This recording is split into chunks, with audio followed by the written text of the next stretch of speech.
really view today as the first day in the uptick of the entire region.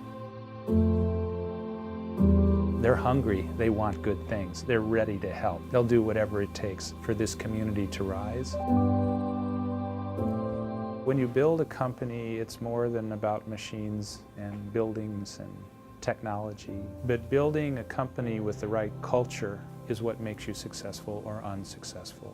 Firemen, the policemen, the teachers, all the small businesses, all of the public employees, the government employees, the hospitals. You can't build a successful company without being a leader in that ecosystem.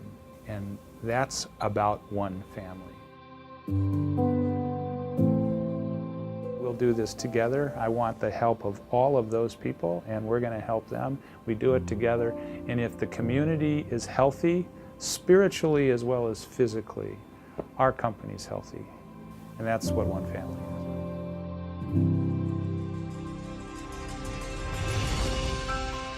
is. Today is a significant step in the reawakening of Northeast Kentucky. Today we celebrate the addition of hope and opportunity for generations to come. Today we also highlight the collective strengths this community has always had when we work together. Our people are hardworking, they're smart, loyal, and dependable. We would be the greatest asset any company could ask for. Together, we're going to make Braidy Industries a worldwide success. Approximately 600 plus very good jobs will be here soon. We welcome you to Northeast Kentucky. We know our relationship will do nothing but grow. We know great things are coming. Welcome, Braidy. We wish your company every success in the future. With today's groundbreaking, Braidy Industries is taking the first step toward transforming this economy that all of us know has struggled for many years and has had the loss of many jobs. We are committed to putting a better life within reach of every Kentuckian because we believe that providing a better life for our graduates will lead to a better Kentucky. We talked about this production of aluminum, the future, but you know what? It's American-made aluminum, and it's American-made aluminum in Eastern Kentucky. Braidy Driven is kind of the theme overall. And to me, Braidy Driven means excellence in everything that you do and pushing the naysayers to the side and not really worrying about what they're talking about. A Braidy Driven person, they don't hear, okay, there's going to be an entire building here. Yeah, is that really going to happen? How are we going to do that stuff? A Braidy Driven person says, why not here? Why not now? We're going to get this stuff done.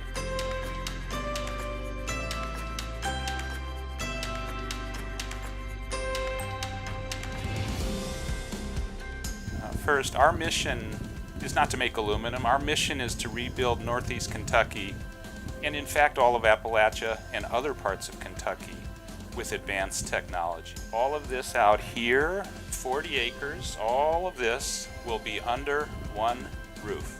$580 million of brand new equipment spec'd into that building. But you know what? The company is not about any of that. Companies are about people and culture. Our culture is honor, respect, community, helping each other, education, and working as a team with everyone that lives within miles and miles and miles of here. But I'm not talking about 10 years from now. We are talking about now. I've heard all the stuff, 30 years of tough times and blah, blah, blah. I've heard all that stuff. I don't buy any of it anymore. The time to go up is right now.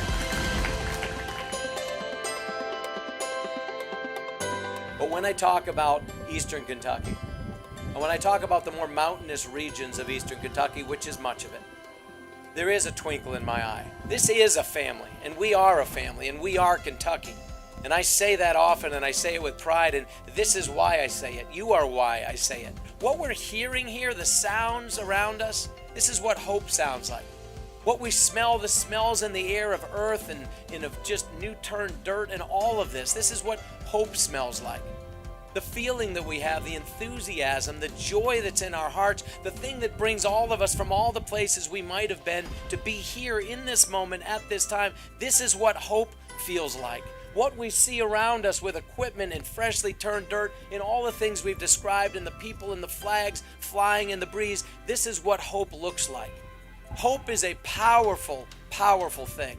Hope is what changes everything. It isn't just going to happen. We're not going to just sit back and watch the garden grow. There's a lot of work, and it will happen in the months and the years ahead. But you watch this community go.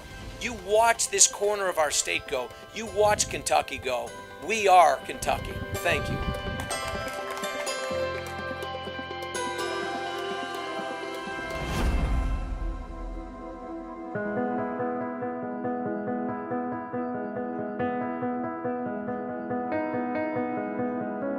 We've been looking for this for a long time. I think this is just the realization of the promise that East Park has given to our community, and just the tremendous vision of many individuals to see this take place.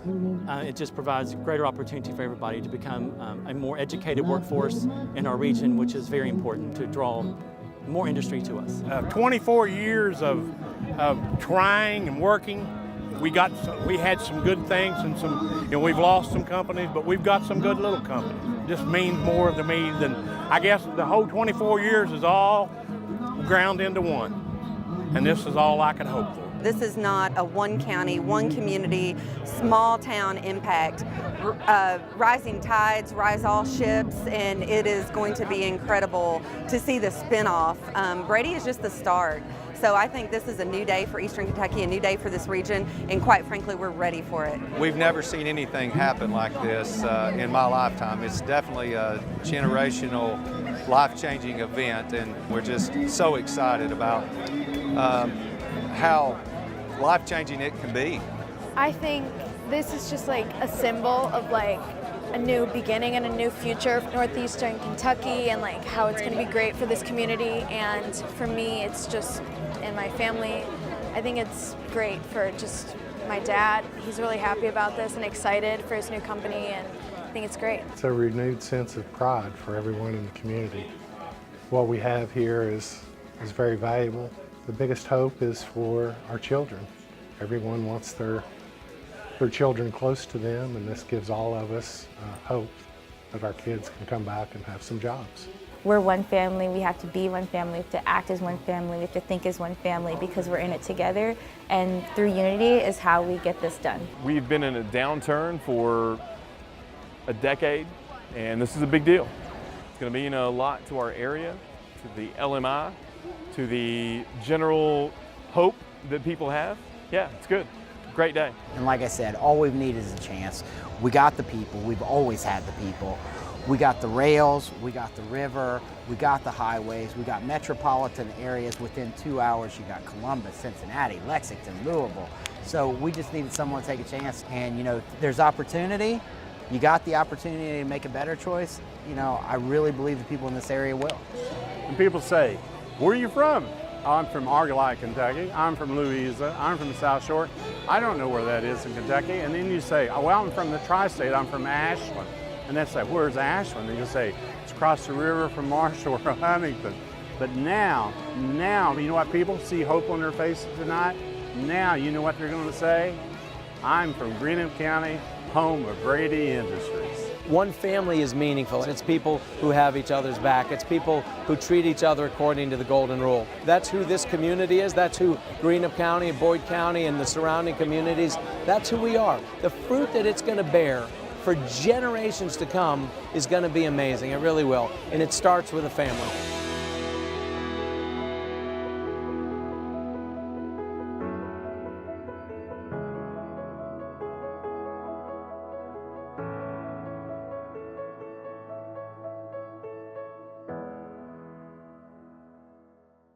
We wanted to start with a video to give you a sense of the community and the place.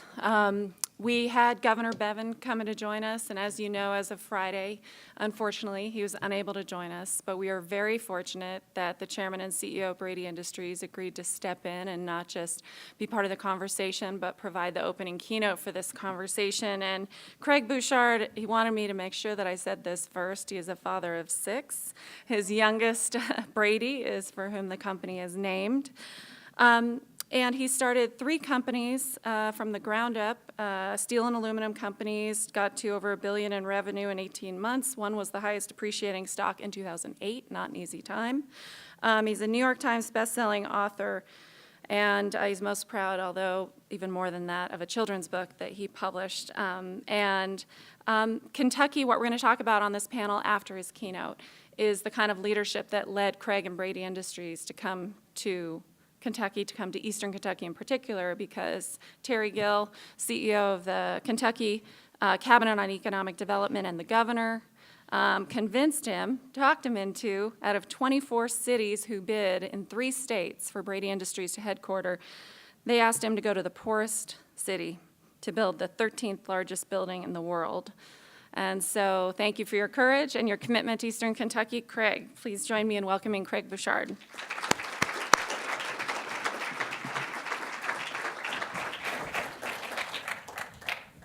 Thank you. Thanks for having me, too. It's just so nice of you, and I'm just going to stand right here if that's okay. Do I need this? Or? Yeah.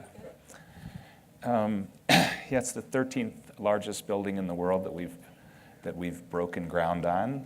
The cost of it is $1.6 billion. I'm going to come to a few of them. I'm not going to do many slides. You must be sick of slides today. So I'd just like to tell you what we're doing before the panel and why. And you know, Braidy Industries was the clash of 2 megatrends, and I think that's where I'd start. In 1964, Lyndon Johnson stood on a porch in Innis, Kentucky, in Martin County.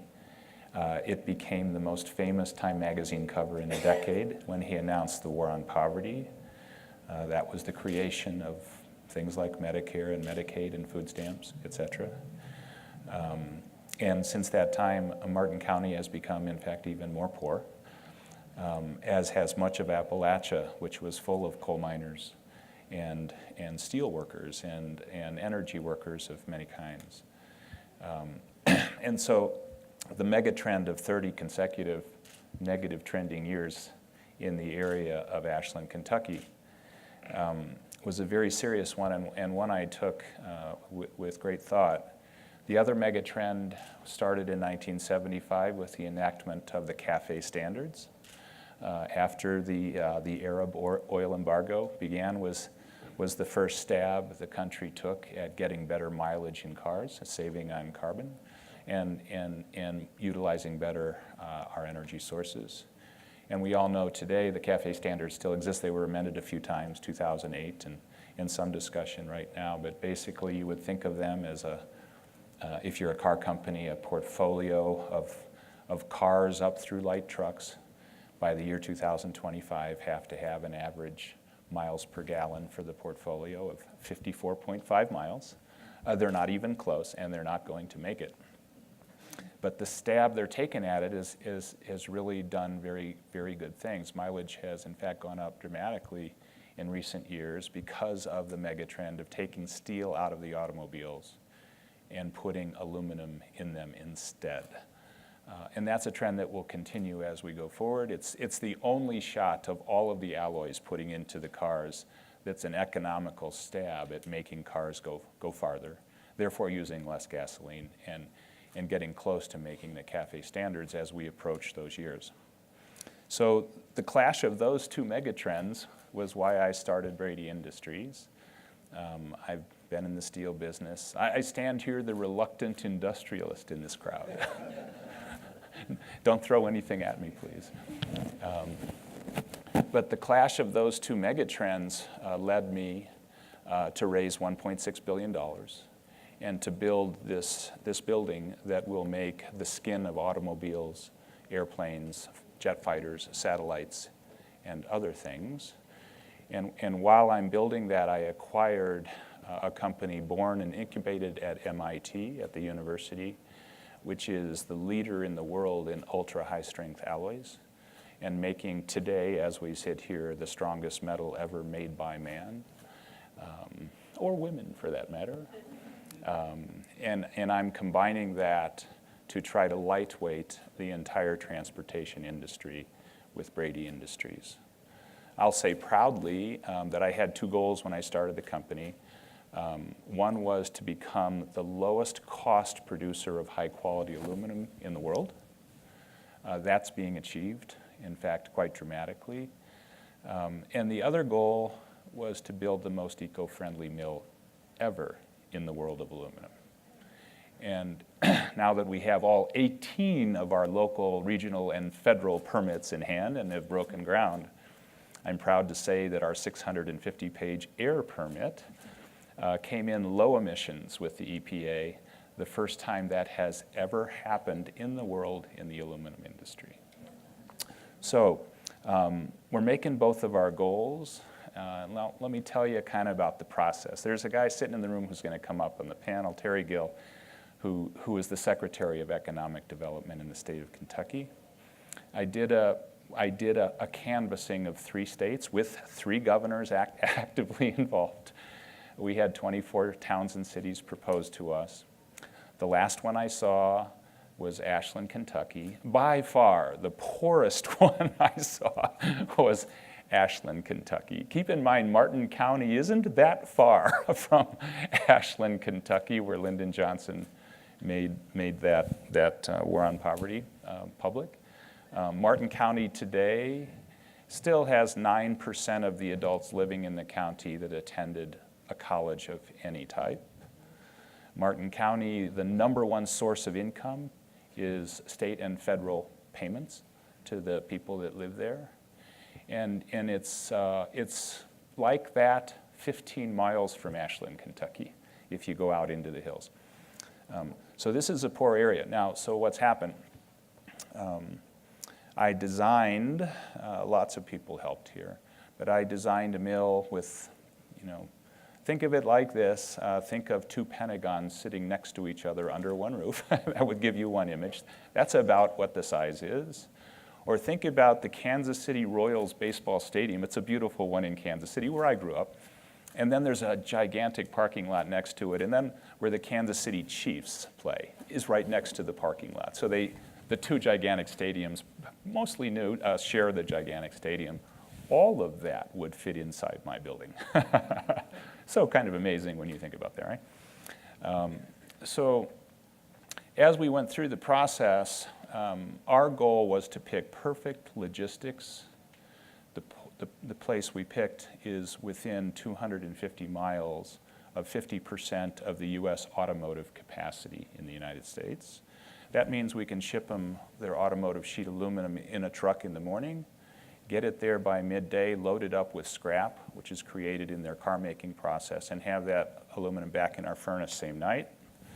And that's perfect logistics. So on the river, on the railroad, on a great highway that runs north and south.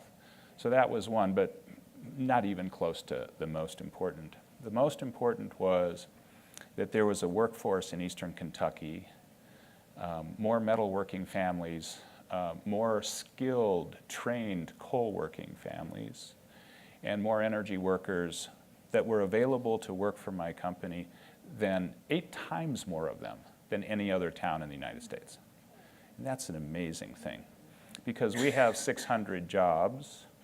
Full-time. There's 1,000 construction jobs, by the way, so this is a really great thing for the economy, but 600 full-time, mostly iPad-carrying people walking around our mill with an awful lot of robots and artificial intelligence built in. But for those 600 jobs, we started taking applications 6 months ago. We have 6,900 job applications as we sit here today for 600 jobs. And it will be 10,000 applications by the end of the year. That sounds like a real imbalance, which it is. So I, by the way, wake up every morning with 10,000 families on my shoulders. If you don't get that, start getting it now. It's the social responsibility is out of this world. And it's really why I picked Ashland in the end, because of labor and social. So how do we deal with all that?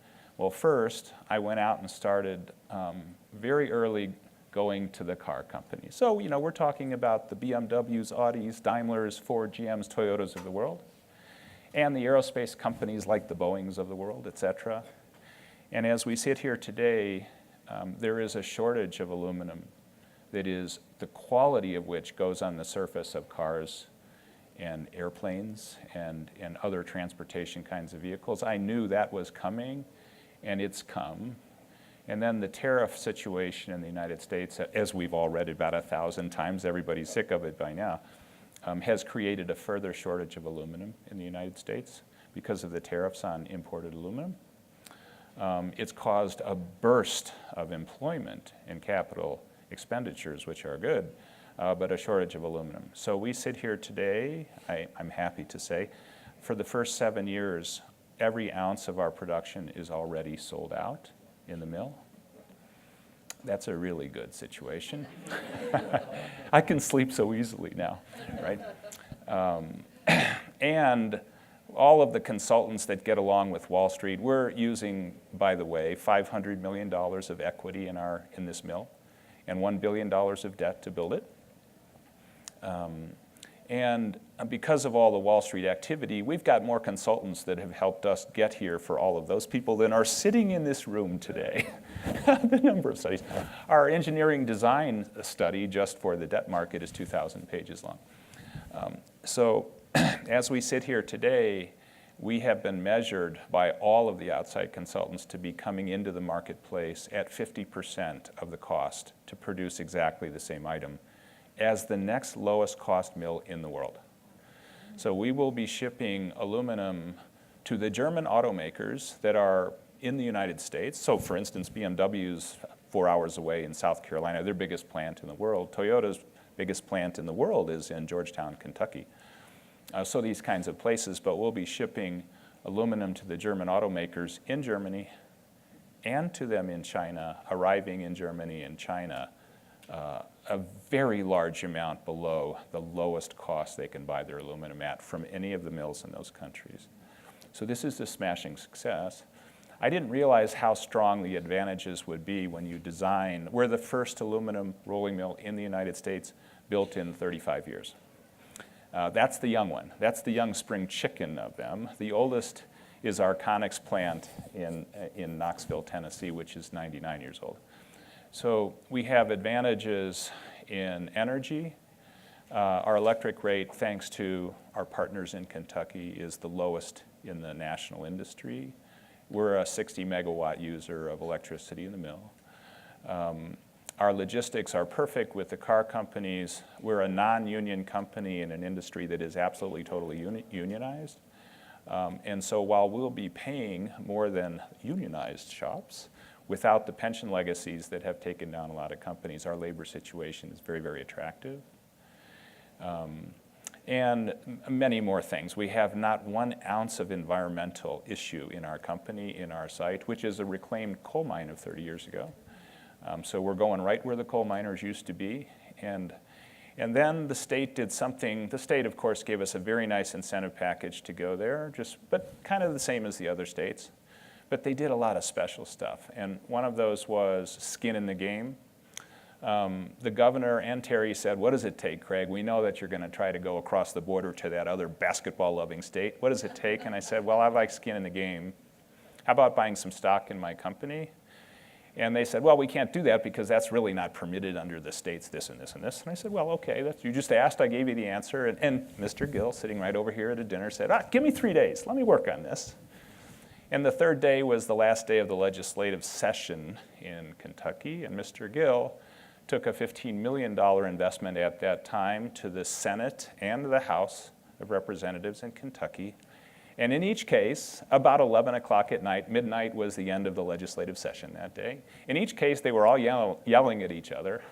And then they quieted down, they had some discussion, and the vote between the two, the Senate and the House, was 136 yes and 0 no to invest in our company in Eastern Kentucky to try to resuscitate Appalachia with advanced technology.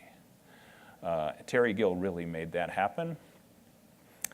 Since then, we've done subsequent equity issues, so the state right now has made about 100% return on its investment. We'll be a public company pretty soon, and on that day, there'll be a 350% return on that investment. But still, they got yelled at by the Democrats. So in Kentucky, just in Kentucky.